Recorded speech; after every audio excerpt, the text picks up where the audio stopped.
Hello, and welcome back to another video with myself, Rev.Arlene C. So, I'm going to touch on a couple of subjects, maybe more, who knows, whatever comes through. But my intention is to touch on a couple of subjects that have been circulating in conversations that I've been having with clients and just friends.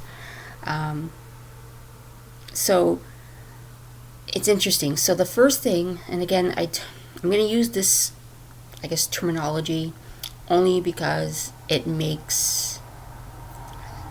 to help make the most sense, right? To help communicate the point of the message. So, and it might be a term that you've heard kind of floating around. So it's the spiritual bypassing, right? So it's interesting because, more clients that I've been talking to and some that I've been mentoring in a way, not that I was trying to mentor on purpose, it just kind of happened. But anyways, right now they're going through the phase of a lot of triggers, a lot of emotions, a lot of the stories, right? The realizations, that awareness, that awakening to the awareness is coming to the surface for them. And it's a challenge, right? More so because the ego, the ego, who is always in this sense of self-preservation, right? It does everything it can to not have to deal with uncomfortable situations, uncomfortable feelings, uncomfortable memories. It's kind of the go-to, right? It's kind of been something that's been programmed in us. If it doesn't feel good, then just push it down, right? Or right away think of something positive. I guess there's a place for that, but really not, because then you're just avoiding, right? You're bypassing, and you're not processing it. And that's the whole point, right? The whole point is us needing to process the feeling. And I've said this in so many videos and in so many posts on my Instagram and in all sorts of community events that I've put together and been part of. There's a difference between feeling and emotion. And I'll say it again just because, this might be your first time here. So, a feeling is just a feeling. A feeling is mad, happy, sad, aggravated, fatigued, exhausted, right? Just the feeling. The emotion is the story you've attached to the feeling, right? So I'm mad because so-and-so did this to me. I'm mad because this didn't happen. So our goal now, as we move through the feeling, is to remove the attachment to it, the attachment of the story, removing the attachment of the emotion. So you're just processing, integrating, and then transmuting the feeling, because that's really all that matters. The story doesn't really matter, not really in the big scheme of the whole quantum field, the whole 0 point, frequency field. None of that really matters. It's us, the human, that needs to identify as good and bad. So right now, and I've said this before too, where I feel that pre-COVID, right, so pre-2020, what ended up happening is I feel that this all kind of manifested to awaken us to basically all the bullshit, right? It's awaken us to the bullshit, to the programming that we've allowed to exist for so many years. So for the last few years, right, till about 2023. Near the middle to the end of 2023, it was boom, our eyes were open. We can now see, and we can never unsee. And then now what's happening is, now that we've had the awareness and we can see, right? And that's the other thing too, where people are like, it's so dark, the world's so dark. No, it's always been dark. It's just now we see it. The light has been shone upon it, but not as a duality, right? Because it's always important to come to everything from a space of unity consciousness, of unity love, right? And understanding that everything is an experience. There is no good or bad, it's just an experience, so that you can use that to evolve, grow, expand.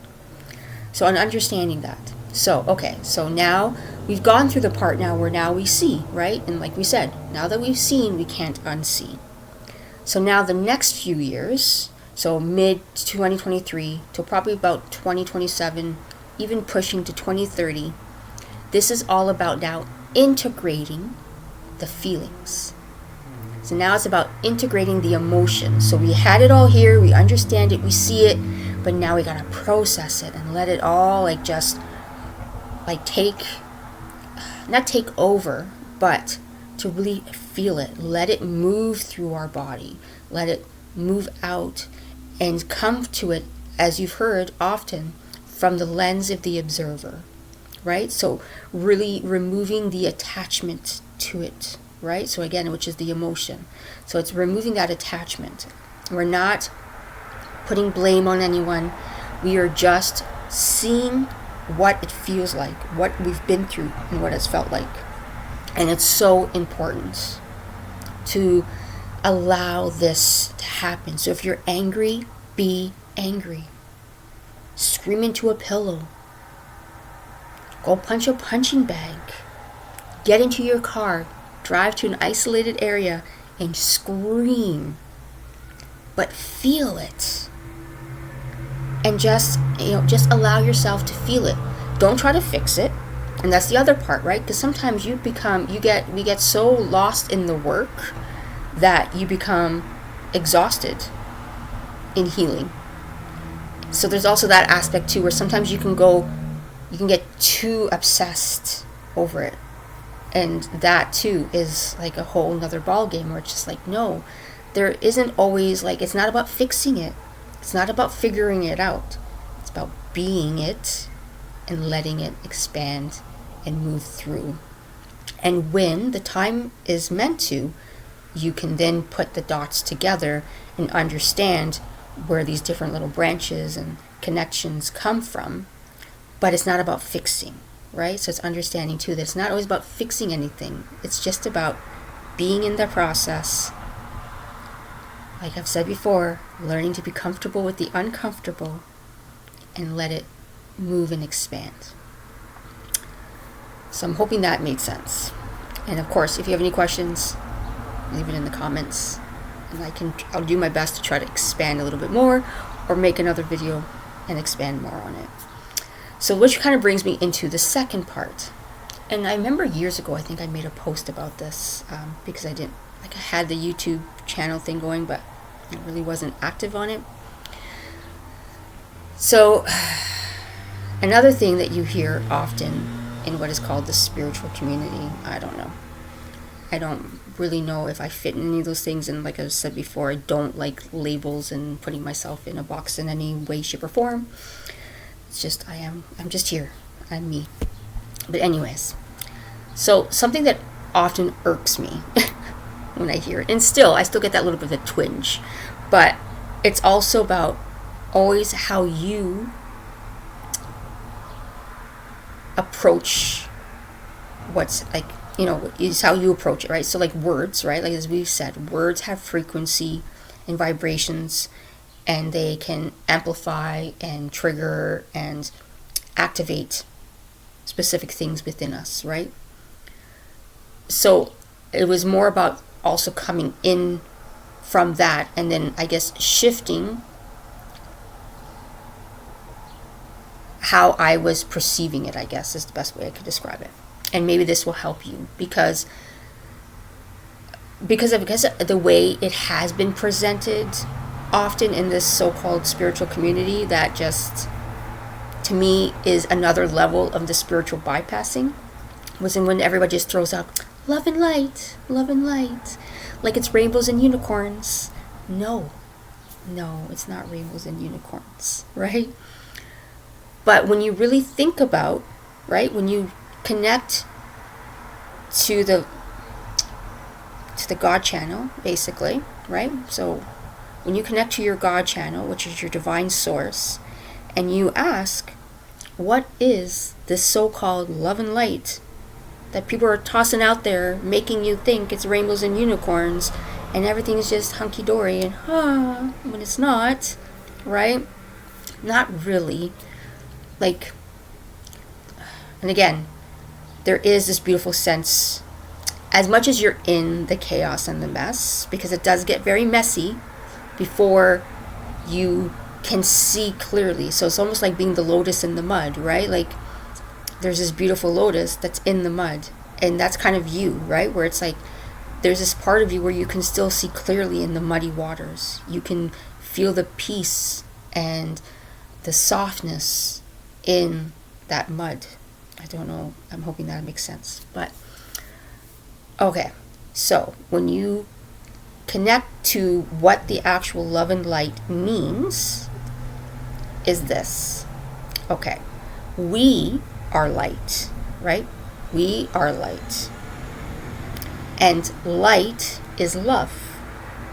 Because love is the ultimate frequency that everything connects to and vibrates at. So when you say to yourself, or you say light and love, or love and light, it's really you wishing for that person, or bringing in the energy of that, of helping them to connect to that light that is love, that is the ultimate frequency, it's the ultimate space, it's the 0 point, right? It's when you're in that unity consciousness, in that unity, or the Christ consciousness too, right? Like, it's, so to me, that's what it means to be in love and light, right? Where it's like you are still darkness and you are still light. There is no separation, right? And that's also understanding that being in the dark and being in the light, one isn't better than the other. We need to be in both of that to exist in this dimensional frequency that we're here, in this dense reality that we're in. We are that, right? One can't be created without the other. They coexist together, right?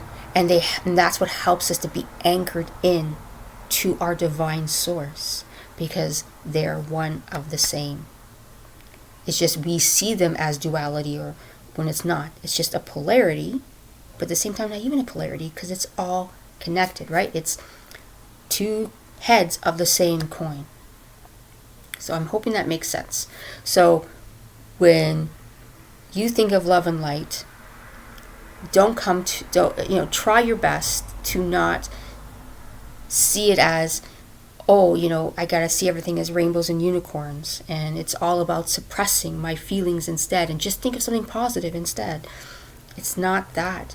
It's about, okay, love and light, yes. How do I anchor back into my light? How do I shine love onto this so that I can understand how to process it in my body and then transmit the new frequency out of me so that it no longer holds me down. Because it's also understanding that light, when you are of light, you're weightless. Thank you so much for being here. I hope this made sense to you. If you have any questions, comments, of course, always leave it in the little box below, the little comic section. I'm still not good with the lingo of what is, YouTube stuff. But anyways, I just do what I'm guided to do. I just listen to, as my joke, I just listen to what the voices in my head tell me to. And they're not voices in my head, but still. surrounding you all in love. As always, you are loved, you are seen, you are safe, and you are whole. Until next time, thank you again for being here. Your presence is always so much appreciated. Until next time.